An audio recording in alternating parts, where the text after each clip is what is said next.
Hey guys, thanks for all the comments, and a special thanks to everyone for the tips on detonators. Creative OJ Productions would like to make it clear that what you just heard was a piece of referential humor and is not meant to imply that Oliver or any member of his audience has a bomb. Please don't sue us. Overplayed, I know, but I mean, I couldn't help it, man. Oh man, he's been posting all kinds of online. He's got like 500 followers, real fringe types. As soon as I got out of Matt Reeves The Batman, I knew I wanted to make a video about it, because the movie met and exceeded every expectation I had for it. It managed to bring together so many elements I've always wanted to see in a Batman story, and treated them with the utmost respect, creating an intense, unnerving, adrenaline-pumping, emotionally resonant blended cocktail of awesome. There are so many moving parts to this film, so many things that caused me to make that "oh ho ho ho ho, dude" sound because I was blown away by what I saw. But amidst all of that, there was one piece that stood out to me as being both the most vital element of the story, as well as the most well-done aspect of the movie. Robert Pattinson's performance as Batman. Now, when we found out Robert Pattinson would be playing Batman, the comic book movie community absolutely went up in flames, which is kind of a tradition at this point. You know how there are some people who say, it doesn't feel like Christmas until we decorate the tree or put up the lights or what have you? I feel that way with Batman movies. To me, it doesn't feel like a new Batman movie is coming out until there are thousands of people on the internet prematurely screaming about the casting. The controversy is whether an actor like Michael Keaton can pull off the part of the Caped Crusader. It don't seem that it's right, you know, that you should have a smaller man playing as a Batman. To be fair, the lead casting in this film is important. I mean, like, relatively speaking. Obviously, whoever plays Batman has great expectations put on their shoulders, but this script specifically is more Batman-centric than almost any other live-action adaptation of this character. The guy who's playing Batman needs to be good. And, to the surprise of absolutely no one who's been following this man's career, Robert Pattinson freaking killed it! Vertical bar, alternately referred to as a pipe, The Batman, open parentheses, 2022, close parentheses. Oh my gosh, he said it! He said the name of the video! It's entirely possible the reason Pattinson's performance stood out to me is that the same week I watched The Batman for the first time, I also watched a video Drew Gooden made about acting.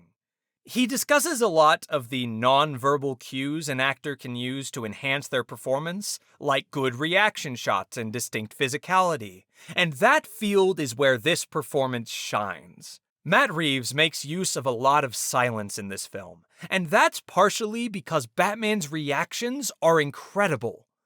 The devastation when he realizes he was an hour too late to save Alfred. The paralyzing terror in his eyes as he watches Riddler's expose on the Waynes, where it feels like he's a child again. The way his face shifts from discomfort to confidence when the woman grabs his arm. Heck, his whole character arc hinges around a reaction shot.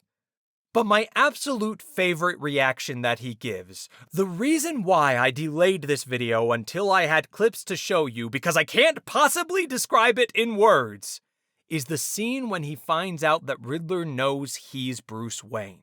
It's this amazing mixture of fear and confusion and seething, boiling rage, like this tsunami of emotions that he's trying so hard to hold back.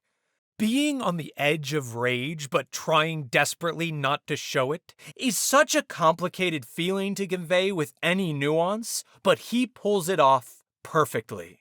But then that anger just starts to seep out as he bitterly insults Riddler, until by the end he's just pounding on the glass. Ooh, it gives me the goose pimples.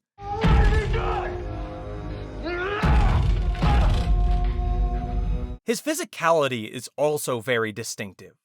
Like, he's got this slight lean forward. He leads with his head, which has this effect of making him feel distant while also very engaged. He's focused on his own things, he's a bit disconnected because he never looks you head on. And of course, that physicality is entirely different from stiff, awkward, hates when anyone says his name Bruce Wayne. Robert Pattinson has talked a lot about how this version of Bruce gains this incredible confidence when he puts on the suit. And I think in this one, what I got from Ego and from quite a few other comics is he believes it.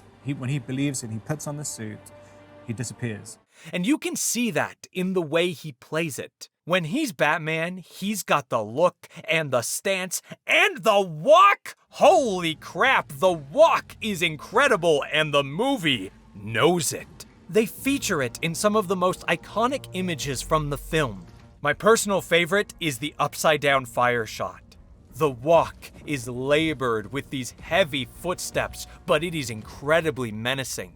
And combine that with Michael Giacchino's score and Greg Fraser's cinematography, that's my boy who worked on Dune right there, you get one of the most powerful comic book movie moments I've seen in years. Side note, I'm crediting Pattinson with all these things, but it's entirely possible that some of the moments I'm talking about were handled by stunt actors such as Rick English or any of these other performers. If that's the case, then huge shout out to them as well. You guys also killed it. Okay, so at this point we've talked about why Pattinson's acting is good in The Batman. But that raises the question,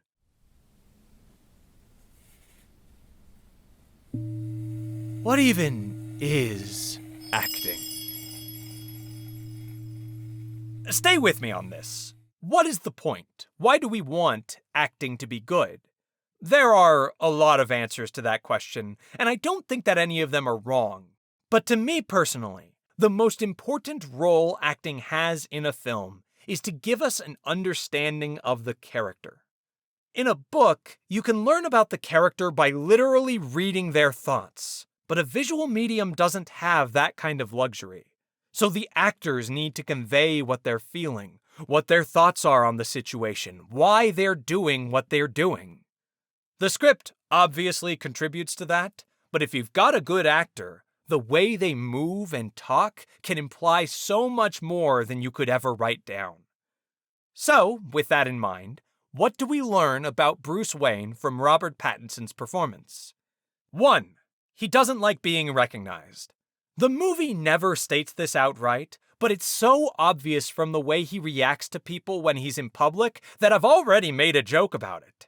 That element of the character makes the moment when he goes to the Iceberg Lounge and opens with, You know who I am?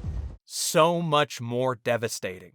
We are seeing a completely broken Bruce Wayne in this scene. 2. He doesn't perform as Batman. And I'm not talking about Robert Pattinson, I'm talking about Bruce Wayne in universe. Most Bruce Waynes we see put on a performance when they become Batman. The most obvious example being Christian Bale's gravelly monster. I swear to God. Swear to me! That's not a bad choice by any means, but it's certainly not what this Bruce does. He was alive when it was cut off. Ecchymosis. Around the wound. He's much more quiet, he fades into the background a bit more, and the fact that he's not peacocking tells you something about why he's doing this. 3. He is bad at socializing. This is a part of the character that exists in the script as well, but it's obvious that this Bruce just doesn't understand social cues. He doesn't know how to interact with people because he probably hasn't done it very much at all. All of these things give you a picture of the character. Pattinson has said that he's living the death of the Waynes in every scene, and you can feel that. I can't say for sure because I haven't interacted with a lot of people like this, but it feels like a rather accurate portrayal of someone who experienced trauma at a young age and never learned to deal with it in a healthy way. So he puts on a bat costume and beats up criminals because he has no other way of coping. He's addicted to the Batman, and that obsession is both unique and extremely effective, especially in relation to the arc he goes on in this film.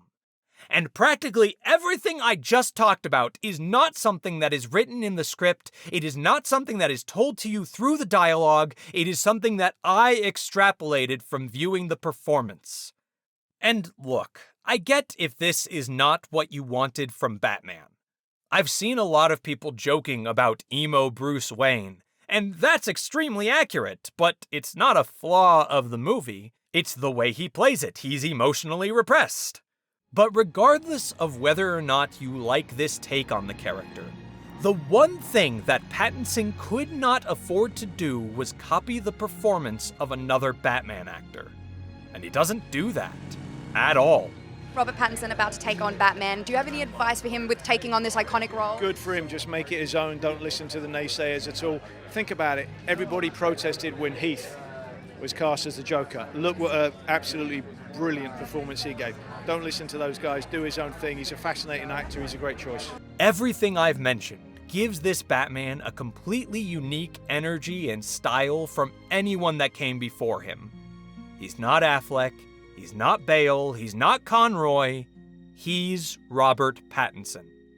All he needed to do was make this character his own. And by my count, that's exactly what he did. Hey, so there are more of you here now than there were before. If you've managed to stick around since Dune back in February, then thank you so much.